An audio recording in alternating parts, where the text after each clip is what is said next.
Hello guys, welcome to my channel. இன்றைக்கி 22வது episode தான் பார்க்க போகிறோம். வாங்க எபிசோட்குள்ளே போகலாம்.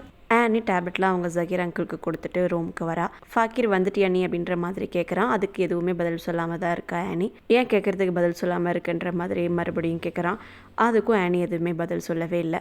ஃபாக்கிர் இருந்துட்டு உனக்கு பேச பிடிக்கலன்னா ஓகே, எனக்கும் உன் கூட பேசலாம் பிடிக்கலன்ற மாதிரி சொல்கிறான். அதுக்கு ஆனி இருந்துக்கிட்டு நானும் உன் கூட பேசணும்னு நினைக்கல, இப்போ தான் நான் அங்கிளை பார்த்துட்டு வரேன், அதனால தான் உன் கூட பேசுகிறேன் அப்படின்ற மாதிரி சொல்கிறான். ஜஹீர் அங்கிள் நம்மளால தான் ரொம்ப கஷ்டப்பட்டுட்ருக்காரு, அவர் ரொம்ப வருத்தப்படுறாரு நம்ம இப்படி சண்டை போடுறத பார்த்துட்டு. அட்லீஸ்ட் அவங்க முன்னாடியாவது நம்ம நல்ல ஹஸ்பண்ட் அண்ட் ஒய்ஃபாக இருக்கணுன்ற மாதிரி சொல்லிட்டு இருக்கா. ஃபாக்கிர் எதையுமே கண்டுக்காமல் ஃபோனை தான் நோண்டிட்டு இருக்கான். நான் பேசுகிறது புரியுதா, நான் பேசிகிட்டு இருக்கேன், நீ பாட்டு கண்டுக்காமையே இருக்கு அப்படின்ற மாதிரி ஆனி கேட்குறா. அதுக்கும் அவன் பெருசாக ரெஸ்பான்ஸ் பண்ணவே இல்லை. உங்கள் அப்பாவை நினச்சி உனக்கு வருத்தமா இல்லையன்ற மாதிரி ஆனி கேட்குறா. நான் ஃப்ரெண்ட்ஸோடு இப்போ வெளியே போக போகிறேன், இதை பற்றி அப்புறமா பேசிக்கலான்ற மாதிரி ஃபாக்கிர் சொல்கிறான். இப்போது வீடு இருக்க நிலைமையில நீ வெளியே போயே தான் ஆகணுமா? வீட்டில் இருக்க எல்லாருமே ரொம்ப டென்ஷனாக இருக்காங்க, ஜஹீர் அங்கிளுக்கும் உடம்புக்கு முடியல, நீ இந்த சுச்சுவேஷனில் கூட நீ வெளியே போயிட்டு தான் இருப்பியான்ற மாதிரி ஆனி கேட்குறா. அதுக்கு ஃபாக்கிர் இருந்துக்கிட்டு நான் இருந்தாலும் சரி இல்லைனாலும் சரி எங்கள் அப்பாவுக்கு பெரிய வித்தியாசமாகவே தெரியாது, இதுக்கு முன்னாடி எப்படி இருந்துச்சோ அதே மாதிரி தான் இப்போவும். அவர் பேசுகிறதெல்லாம் நீ பெருசாக எடுத்துகிட்டு இருக்காத, அதுக்கு போய் இவ்வளோ எமோஷ்னல் ஆகவும் தேவையில்லை. எல்லாரும் அவர் நேமை யூஸ் பண்ணி என்னை பிளாக்மெயில் பண்ணிகிட்ருக்கீங்க, நான் ஃப்ரெண்ட்ஸ் கூட வெளியே போகிறேன்ற மாதிரி சொல்லிட்டு போயிடுறான். எவ்வளோ சொன்னாலும் ஃபாக்கிர் கேட்கல. அன்றைக்கி ரொம்ப வருத்தமாக தான் இருக்குது. சாய்க்கா ஃபெமியை தான் குறை சொல்லிட்டு இருக்கா. ஹபீப்க்கு எவ்வளோ சப்போர்ட் பண்ணுறா பார்த்தீங்களா, சின்ன வயசுலேருந்தே அவள் அப்படி தான் எனக்கு ஆப்போசிட்டாகவே தான் இருப்பா, இப்போவும் அதே மாதிரி தான் இருக்கான்ற மாதிரி சொல்லிட்டு இருக்கா. அதுக்கு ஃபராஸ் இருந்துக்கிட்டு ஃபெமியா அப்படி நடந்துக்க மாட்டா, கண்டிப்பாக ஹபீப் தான் இது மாதிரி பண்ண சொல்லியிருப்பாருன்ற மாதிரி சொல்கிறாரு. எந்தெந்த பேப்பர்ஸில் சைன் வாங்கணுமோ அதை இப்போயே வாங்கிரு, உங்கள் ஜஹீர் அண்ணாவுக்கு ஏதாச்சும் ஆயிடுச்சுன்னா நம்மளால் ஒன்றும் பண்ண முடியாது, ஹபீப் இந்த வீட்டிலேருந்து எதையுமே எடுத்துக்க விட மாட்டாருன்ற மாதிரி ஃபராஸ் சொல்கிறாரு. சாய்க்கா இருந்துட்டு இது கரெக்டான டைம் கிடையாது, இப்போது ஜஹீர் அண்ணா கிட்டே என்னால் பேச முடியாது, அம்மாவும் இதுக்கு ஒத்துக்கவே மாட்டாங்க, நம்ம கொஞ்ச நாள் வெயிட் பண்ணி தான் ஆகணுன்ற மாதிரி அவள் சொல்கிறா. ஃபராஸும் ஆமாம் அதுவும் சரிதான், அது வரைக்கும் ஆனால் ஹபீப் மேலே ஒரு கண்ணு வச்சுக்கிட்டே தான் இருக்கணும், அவர் ஏதாச்சும் ஒரு பிரச்சனை பண்ணிட்டு தான் இருப்பார் அப்படின்ற மாதிரி சொல்கிறாரு. சாய்க்கா இருந்துட்டு ஆஃபீஸில் தான் நீங்கள் இருக்கீங்கள, ஏதாச்சும் அவருக்கு ஆஃபீஸ் ஒர்க்கில் பிரச்சனை கொடுத்துக்கிட்டே இருங்க, அவர் எல்லோரும் முன்னாடி நல்லவராக தெரியக்கூடாதுன்ற மாதிரி சொல்லிட்டு இருக்கா. இவங்க ரெண்டு பேருக்கும் ஜஹீர் அண்ணா இருக்கும்போதே இந்த வீட்டை எப்படியாவது எழுதி வாங்கிடணும் தான் நினச்சிட்ருக்காங்க. ஹபீபும் ரொம்ப கோவமாக தான் இருக்கார், சாய்க்கா எல்லோரும் முன்னாடி அப்படி பேசினதுனால. ஆயிஷா கிட்ட தான் எல்லாத்தையும் புலம்பிகிட்டு இருக்காரு. ஆயிஷாவும் நான் தான் அன்னைக்கே சொன்னேன்ல, என்னைக்கு அவங்க ஷேரை அவங்க கேட்டாங்களோ அன்னைக்கே எனக்கு தெரிஞ்சு போச்சு, ஏதோ ஒரு மோட்டிவ்க்காக தான் இங்கே வந்திருக்காங்க அப்படின்ற மாதிரி சொல்கிறா. ஹபீப் இருந்துக்கிட்டு ஜஹீர் அண்ணாவுக்கு அப்புறம் இந்த பிஸ்னஸில் ரைட்ஸ் இருக்குன்னா அது எனக்கு மட்டும்தான் இருக்குது, நான் தான் அந்த பிஸ்னஸ் வளர்கிறதுக்கு ரொம்ப கஷ்டப்பட்டிருக்கேன், இப்போ யாரோ ஒருத்தவங்க வந்து திருடிட்டு போக நான் விட மாட்டேன் அப்படின்ற மாதிரி சொல்கிறாரு. ஆயிஷாவும் சீக்கிரம் ஏதாச்சும் பண்ணுங்கள், இல்லைனா எல்லாத்தையும் பறிச்சுட்டு போயிடுவாங்கன்ற மாதிரி சொல்லிட்டு இருக்கா. ஃபெமியும் சாய்க்காவை பற்றி தான் அவங்க ஹஸ்பண்ட் கிட்ட சொல்லிட்டு இருக்கா. இங்கே இருக்க எல்லாத்தையும் ஆட்டையை போடலான்னு பெரிய பிளான் போட்டு தான் அங்கேருந்தே வந்திருக்கான்ற மாதிரியும் சொல்லிட்டு இருக்கா. சாய்க்காவா இப்படி என்னால் நம்பவே முடியலன்ற மாதிரி அவங்க வீட்டுக்காரர் சொல்கிறாரு.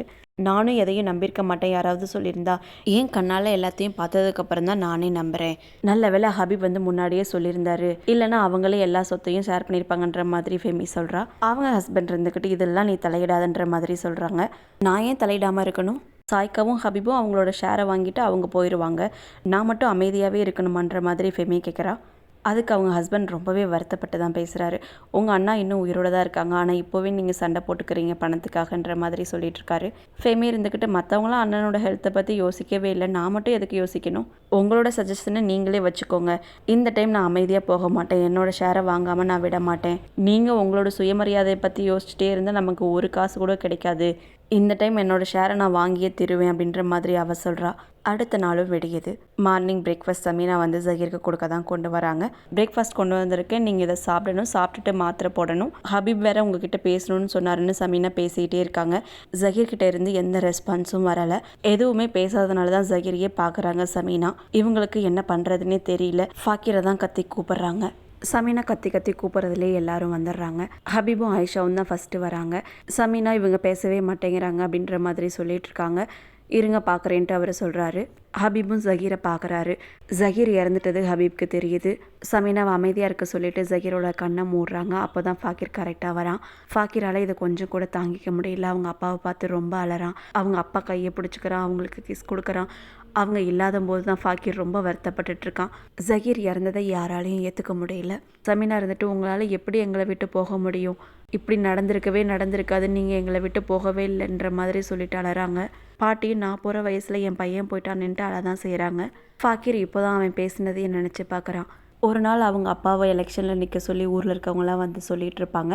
ஜஹீரும் நிற்கிறேன்னு சொல்லிட்டு இருப்பாரு. அப்போ ஃபாக்கிர் போயிட்டு, உங்களுக்கு உடம்புக்கு முடியல, சீக்கிரம் இறந்து போயிடுவீங்கன்ட்டு தான் எனக்கு மேரேஜ் பண்ணி வச்சிங்க, எனக்கு மேரேஜ் ஆனதும் உங்களுக்கு உடம்பு நல்லாயிருச்சான்ற மாதிரிலாம் பேசியிருப்பான். அதை இப்போ தான் அவன் நினச்சி பார்க்குறான். ஜஹீரை தூக்கிட்டு போக சமீனா விடவே இல்லை. யாரால தான் விட முடியும்? இந்த குடும்பத்துக்காக அவர் அவ்வளோ நல்லது பண்ணியிருக்காரு. எப்போவுமே இந்த குடும்பத்தை பற்றி மட்டும்தான் யோசிச்சிருக்காரு. அவங்க தங்கச்சியெலாம் அவங்களோட ஷேரை கேட்டப்போ கூட இவர் முடியாதுன்னு சொல்லவே இல்லை. கொஞ்சம் டைம் தான் கேட்டார். இவ்வளோ நல்லது பண்ணியிருக்க இவரே இறந்துட்டாருன்னா யாரால தான் விட முடியும்? சமீனா ஒரு வழியாக சமாதானப்படுத்தி ஃபெமி அண்ட் சாய்க்காவோட வீட்டுக்காரங்க, அப்புறம் ஹபீப் அண்ட் ஃபாக்கிர் இவங்க தான் தூக்கிட்டு போகிறாங்க. சமீனா ஜஹீரோட ஃபோட்டோவை பார்த்துட்டு அழுதுகிட்டே தான் உட்காந்துருக்காங்க. இவங்க மார்னிங்லேருந்து எதுவுமே சாப்பிடாம தான் இருக்காங்க. ஆயிஷா கொஞ்சமாச்சும் சாப்பிடுங்கன்ட்டு கொஞ்சம் ஊட்டுறாங்க. அவங்க அதையும் சாப்பிடல. ஆயிஷா, அந்த ஃபோட்டோவை பாரு, ஜஹீர் எவ்வளவு சந்தோஷமாக இருக்கார் அந்த ஃபோட்டோவில். ஃபாக்கிர் எங்ககிட்டயே சொல்லாமல் எங்களோட வெட்டிங் ஆனிவர்சரி அப்போ பார்ட்டி ரெடி பண்ணா. நம்ம பையன் இப்போ வளர்ந்துட்டான்ட்டு ஜஹீர் ரொம்ப சந்தோஷமாக இருந்தார் அன்னைக்கு. எல்லா சந்தோஷமும் அந்த ஃபோட்டோவில் தான் இருக்குது. இப்போ ஒரு சந்தோஷமும் கிடையாது. அவர் தான் எனக்கு இது நாள் வரைக்கும் பாதுகாப்பாக இருந்தார். இப்போ அவர் என் கூட இல்லை. நான் தனியாளாயிட்டேன். எனக்குன்னு யாரும் இல்லை, எனக்குன்னு வீடும் இல்லை, எல்லாமே அவரே எடுத்துகிட்டு போயிட்டாருன்னு சொல்லி அழுதுட்டு தான் இருக்காங்க. ஆயிஷா இருந்துட்டு அப்படிலாம் சொல்லாதீங்க, நாங்கள் அவங்க கூட இருக்கோன்ற மாதிரி சொல்கிறாங்க. சமீனா இருந்துட்டு நீ என் கூட இருப்பியான்னு கேட்குறாங்க. ஆயிஷா இருந்துட்டு என்ன சிஸ்டர் இப்படி சொல்லிட்டீங்க, நான் எப்போவுமே உங்கள் கூட தான் இருப்பேன்ட்டு ஆறுதல் சொல்லிட்டு தான் இருக்காங்க. ஃபாக்கிரும் சாப்பிடாம கூட தனியாக உட்காந்து அழுதுட்டு தான் இருக்கான். ஆனி சாப்பாடு கொண்டு வந்து கொடுத்து சாப்பிட சொல்கிறா. ஃபாக்கிர் எனக்கு பசிக்கல வேணான்ற மாதிரி சொல்லிடுறான். ஏன் எங்கள் அப்பா இறந்தாரு? என்னால் நம்பவே முடியல. நான் அவர் சொல்கிறத கேட்டதே கிடையாது. அவர் மனசு கஷ்டப்படுற மாதிரி தான் நான் எல்லாம் பண்ணியிருந்துருக்கிறேன். அவர் எப்போவுமே சொல்லுவார், எனக்கு உடம்புக்கு முடியல, நான் சீக்கிரமே இறந்து போயிடுவேன்ற மாதிரி சொல்லுவார். நான் அதெல்லாம் காது கொடுத்து கேட்டது கூட கிடையாது. எனக்கு மேரேஜ் பண்ணி வைக்கணுன்றதுக்காக தான் அவர் ட்ராமா போட்டுட்டு இருந்தாருன்னு நான் சொல்லிட்டு இருந்தேன்னு சொல்லிட்டு ஃபாக்கிர் ரொம்பவே அழதான் செய்கிறான். அவனால் கண்ட்ரோல் பண்ணவே முடியல. நீ எதுக்கு இப்படி அழுதுட்ருக்க, அழாதன்ட்டு ஆனி ஆறுதல் சொல்லிகிட்ருக்கா. எனக்கு ஒரு மாதிரி கில்ட்டியாக இருக்குது. அப்பா என் மேலே கண்டிப்பாக வருத்தமாக தான் இருந்திருப்பாருன்னு ஃபாக்கிர் சொல்கிறான். ஆனி இருந்துட்டு, பேரண்ட்ஸ் எப்போவும் அவங்க குழந்தைங்க மேலே வருத்தமாக ரொம்ப நாளைக்கு இருக்க முடியாது. கண்டிப்பாக ஒன்றால் அவங்க வருத்தப்பட்டிருக்கவும் மாட்டாங்க, கஷ்டப்பட்டிருக்கவும் மாட்டாங்கன்ற மாதிரி ஆனி சொல்கிறா. இல்லை, கண்டிப்பாக அவர் என் மேலே வருத்தமாக தான் இருந்திருப்பார். எனக்கு எங்கள் அப்பாவை பார்க்கணும், என்னால் இனிமேல் அவரை ஒரு நாளும் மீட் பண்ண முடியாதுல்லன்னு சொல்லிட்டு ஃபாக்கிர் அழுதுட்டு தான் இருக்கான். ஃபாக்கிரால் அவனோட அழுகையை கண்ட்ரோல் பண்ணவே முடியல. ஆனியும் அழுகாத, நீ அழுகிறத பார்த்தா எனக்கும் அழுக வருதுன்னு எவ்வளவோ சொல்லி பார்க்குறா. ஆனாலும் ஃபாக்கிரை கண்ட்ரோல் பண்ணவே முடியல. இருக்கும்போது அப்பாவோட அருமை தெரியல, போனதுக்கப்புறம் தேம்பி தேம்பி அழுக தான் செய்கிறான் ஃபாக்கிர். ஹபீப் மாடியில் தான் தனியாக உட்காந்துருக்காரு.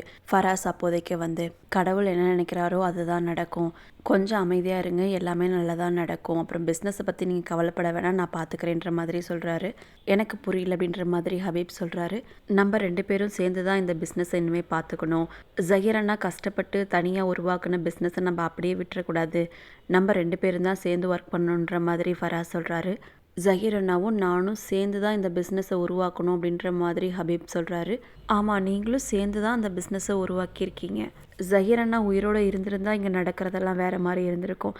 ஆனால் அவர் தான் இறந்துட்டாரே, இப்போ எப்படி தனியாக உங்களால் அந்த பிஸ்னஸை பார்த்துக்க முடியுன்ற மாதிரி ஃபராஸ் கேட்குறாரு.